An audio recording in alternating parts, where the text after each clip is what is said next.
scream bravo. Also, if you didn't know, this is called the show. Hi everybody, it's Paul from Gauntlet Comics. I hope everybody's having a great Friday. I want to apologize, I'm a couple days late with this video. I've been really under the weather. As we all know, YouTube and YouTube channels are all about reality. And reality is, sometimes in real life we get sick. I still had to work. And by the end of the days, I was so tired. I'm still a little tired. If you heard my voice, I apologize. I always want to give you guys the best content possible. But I also want to stick to the schedule. And like I said, I apologize. I'm 2 days off. Next week, we will try to hit that Wednesday goal, of course. So today is going to be my top 20 favorite books in my collection.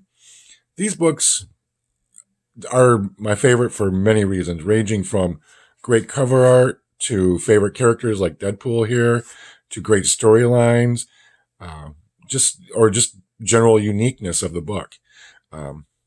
So I just wanted to go over them real quick. Starting at number 20 is Deadpool versus Thanos. I love this book because it is the ultimate tale about the battle to the death for love.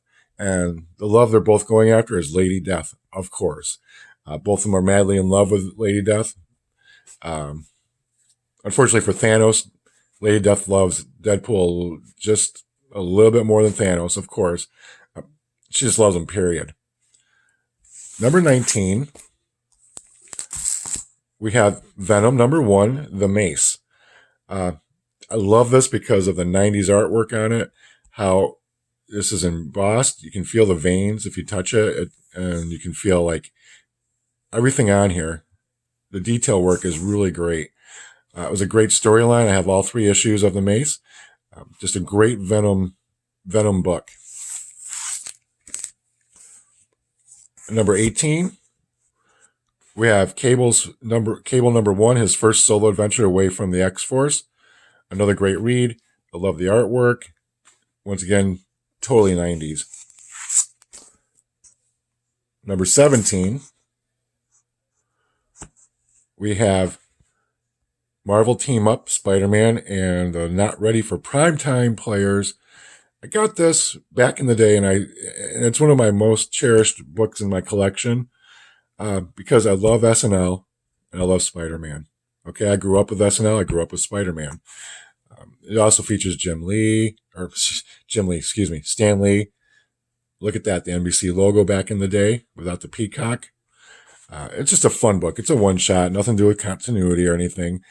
It's just a real fun book. There's a lot of joking around, and the senses of humor match up.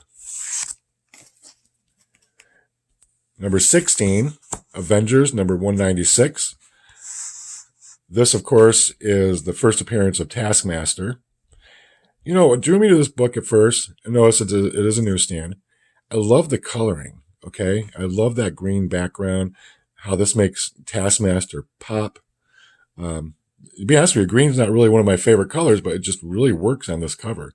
And now, of course, with all the attention going because Taskmaster is going to be showing up in the MCU, it's bumped up the value of this. It doesn't mean that's why it's my favorite comic or one of my favorite comics. It's just, I just really like it. And also, I remember picking this up at a Rite Aid in downtown Jamestown, New York, a little town up in western New York by Buffalo.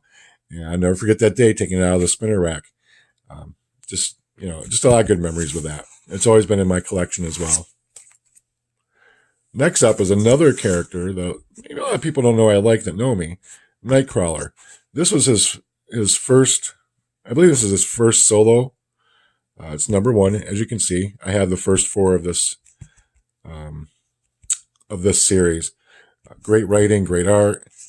And then at number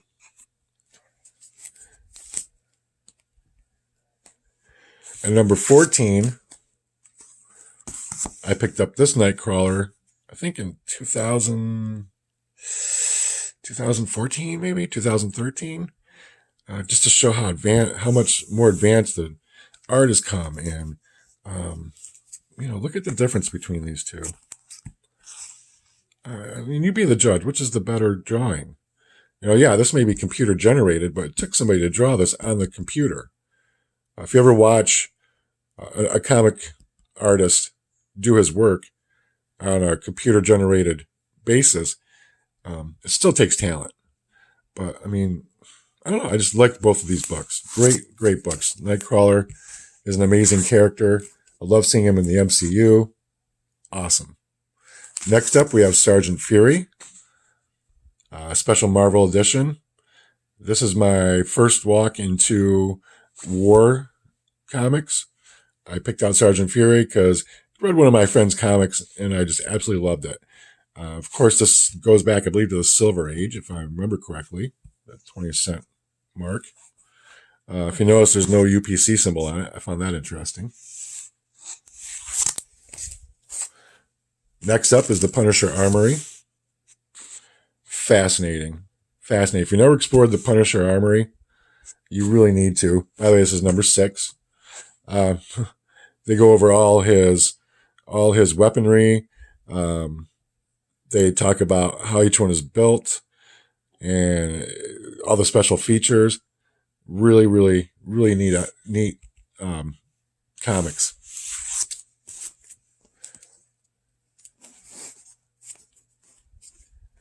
Next up, we have variant cover for Action Comics number 1. This is a Loot Crate special. This is special for me, number 1, because, of course, it's Action Comics number 1. Number 2, if you notice, I have it still in the original plastic. I got this as well as a thrift shop for a deal. I learned a lesson that day of keeping my mouth shut because it said one price, and the thrift shop person said, "Tell you what, I'll give it to you for like almost 100% off." No, can't say that. Like 80% off. And of course, I grabbed it. You got to do what you got to do. But yeah, this is a great collection for me. And of course, I haven't broken it open. I've read Action Comics number 1, so it doesn't hurt me to keep it in here.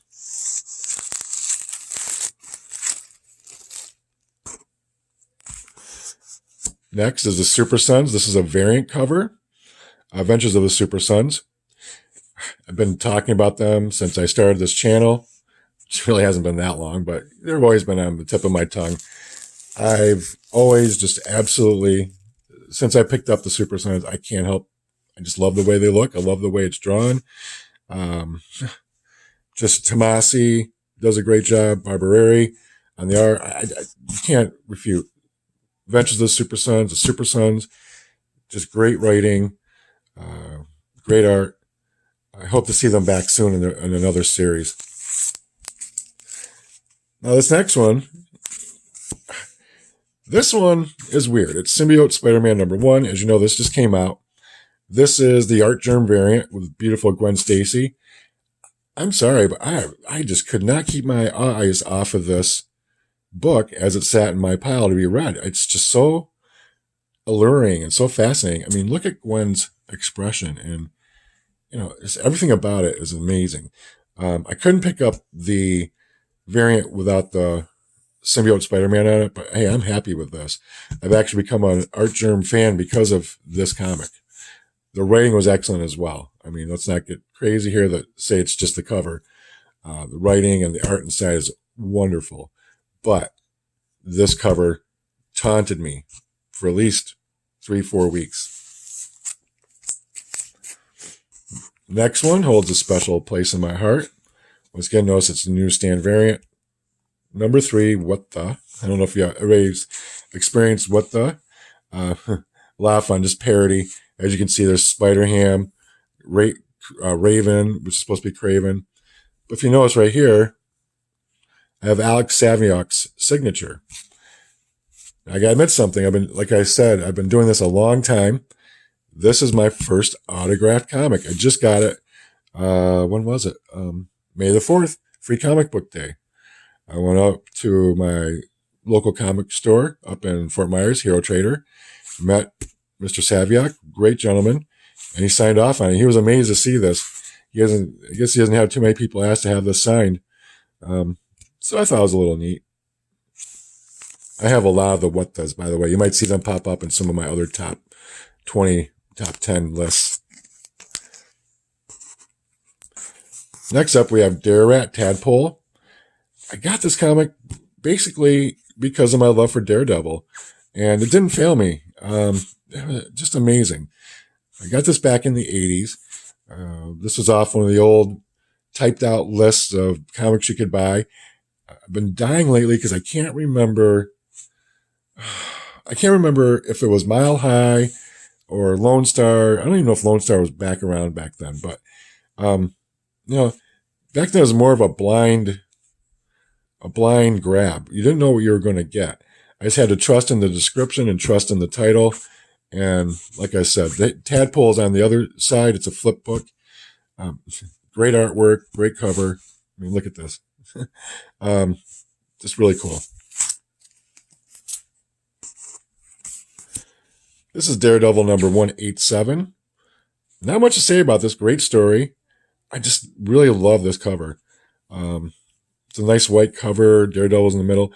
And this isn't like it's white because the cover artist was lazy. It's white because it portrays what's going on with Daredevil in his mind and what he's experiencing. He's like he's in a whole different place in this book. But I just simply love it. This was definitely, I'll be honest with you, this was a cover grab, but I do love Daredevil. So either way, it would have ended up in my collection. Next up, Daredevil number 24. Not really in the best of shape, but it is another one of my most cherished comics. It's because it's my earliest Daredevil comic I could get. Excuse me. And it features Ka-zar. Not much of a story, but once again, one of my favorite characters, and I just had to pick it up. It was a number 24. Hopefully I'll be able to upgrade this soon, get a nicer copy. This is at best good, maybe good. I don't even know if it's good plus. You can see there's spine ticks. To be honest with you, this is about the exact way I picked it up. I didn't beat it up. I've just preserved it over the years by taking good care of it. But yeah, it's a great comic. Here we have Daredevil, A Man Without Fear, number 3. Once again, one of my favorite titles. Look who's on this. Frank Miller, John Romita Jr. This cover is insane. Once again, 90s greatness, all embossed, like that Venom cover. I don't know if it portrays this on here, but you can see how the target is raised and the letters are raised. It's really, really cool cover. And I love how it's white and then they outline him in the scarlet. Really good representation of my boy, Daredevil. Okay, number 3. I sort of lost count there. But number 3, we have Drunken Fist, number 26. This one, I rated up so high. Oh my God. Once again, blind list. It was actually under Independent Comics. It wasn't under Manhow or Magna Comics. It was under Independent on my list. And back then, I think it was 1991, 1992, I really was into martial arts and into the traditions of martial arts and the different styles of martial arts. So I saw this on the list, Drunken Fist. Like I said, it was under Independent Comics. So I grabbed it. It came in the mail, and I was just totally blown away. At some point, I'm going to do an old school review on this so you can see the art inside. Just a great precursor. My first taste to quote-unquote Magna. As we know, it's Manhow art. Manhow is a mixture of Western comics and Japanese Magna. But it was my first taste of it, and I'll be honest with you, it got me hooked. That much detail work, and the whole story of Jademan Comics is amazing. This was their initial push to try to become the Disney of the Western world, the new Disney. They almost pulled it off, too. For a while, Jademan was the number 3 best-selling comic group next to DC and Marvel. They made a big, big impression in the market back in the late 80s, early 90s. Unfortunately, their publisher, Tony, I think it was Tony Wong, he got himself into trouble for forgery, went to prison, came out. The company was in other people's hands. They didn't nurture it and love it like he did. So unfortunately, it went by the wayside and went bankrupt. Now we're up to the top 2. And these can be intertwined, either number 1 or number 2. This is number 4 or 5 of World War Hulk. What else can you say? Pac, Romita Jr., look at this cover art. Story is incredible. If you get a chance, please work it, read it. But I'll be honest with you, when I first got this and the other one, the cover drew me in. I mean, come on, look at this. This is magnificent. Look at Doctor Strange. Look at the Hulk sitting in his power, in his glory. I mean, just simply amazing. A lot of people, they like Planet Hulk better. I do too, actually. I couldn't find my Planet Hulk book, or a couple of them I wanted to put in here. They may end up on another top 20 list as well. So if you get a chance, check it out. Great Hulk story.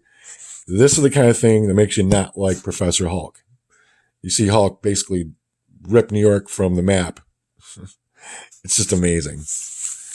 And then number 1 spot, World War Hulk, number 3 of 5. Once again, just what I said about number 2. Look at that art. Amazing. Picking up the tank. Once again, Pac, Romita Jr. It's just a classic book. I wish they could make this into a movie. It'd probably be CGI difficult. Ragnarok got my hopes up because of Planet Hulk with the gladiator stuff and everything. They sort of went there, but it didn't work out. But man, if they could do Planet Hulk followed up right by World War Hulk as a movie, that would be amazing. But, the word out there now is that Hulk is better on a team than by himself. I don't know. Immortal Hulks are proving that wrong. So there you go. That's my top 20 in my collection. Like I said, varied reasons, or for various reasons. Sorry, I don't mean to give you a view of the cardboard there. From cover grabs to great stories to just the oldest book I own. Just really, really enjoy these books. Thank you so much for watching. If you're new, please make sure to subscribe and like. If you're already a subscriber, thank you so much. Please like and comment below on anything. Also share this video. Once again, if I don't sound exactly perfect, I apologize. I'm going to go back to bed now after I edit this. And let's see if we can't hit that Wednesday goal next week. Thank you, everybody, and have a great weekend.